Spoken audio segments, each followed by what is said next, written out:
Café été, la maison mère de Douwe entre en bourse.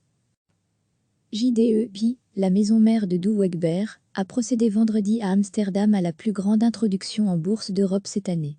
Avec ses nouvelles actions, le groupe, également connu pour les marques de Tepic et de Café Senseo, L'Or et Tassimo, a en effet levé un peu moins de 2,3 milliards d'euros.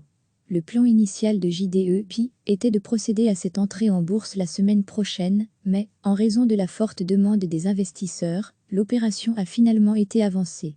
L'appréciation de la société de café par les investisseurs s'est également reflétée dans la valeur marchande finale. Le cours de JDE commence à se négocier à Amsterdam à 31,50 € par action. La valeur de l'entreprise s'élève donc à 15,6 milliards d'euros, ce qui se situe dans le haut de la fourchette prévue. La maison mère de Douwe tire plus des 3/4 de ses revenus de la consommation de café et de thé à domicile et a donc été moins touchée par la crise. Selon son patron Kase Keller, ces deux boissons se portent souvent bien en temps de crise. Le reste du chiffre d'affaires provient des chaînes de café. JDE, avec un chiffre d'affaires de 6,9 milliards d'euros l'année dernière, s'attend à poursuivre sa croissance en 2020, contrairement à de nombreuses autres entreprises. Pour Douwe, ce n'est pas une première expérience à la bourse d'Amsterdam. La société a auparavant appartenu durant des décennies à l'entreprise américaine Sarali, qui a introduit la division café et thé en tant que société indépendante en 2012. Elle avait été rachetée par l'investisseur JAB à peine un an plus tard.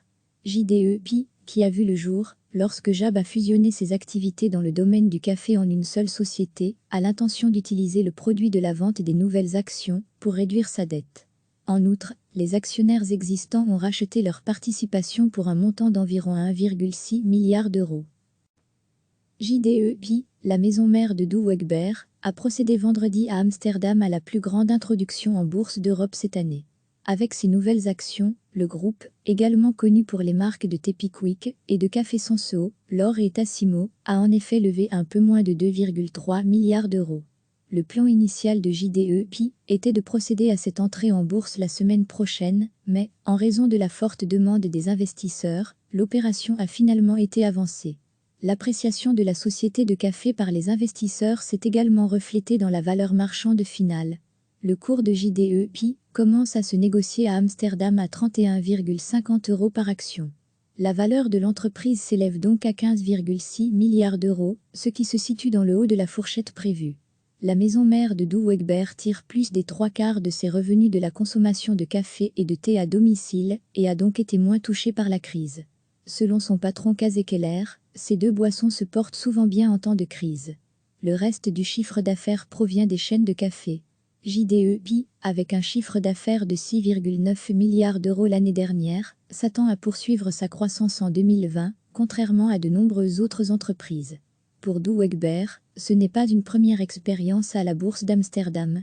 La société a auparavant appartenu durant des décennies à l'entreprise américaine Sarali, qui a introduit la division café et thé en tant que société indépendante en 2012. Elle avait été rachetée par l'investisseur JAB à peine un an plus tard. JDE, qui a vu le jour, lorsque JAB a fusionné ses activités dans le domaine du café en une seule société, a l'intention d'utiliser le produit de la vente des nouvelles actions pour réduire sa dette. En outre, les actionnaires existants ont racheté leur participation pour un montant d'environ 1,6 milliard d'euros. Cliquez sur s'abonner pour recevoir les dernières nouvelles.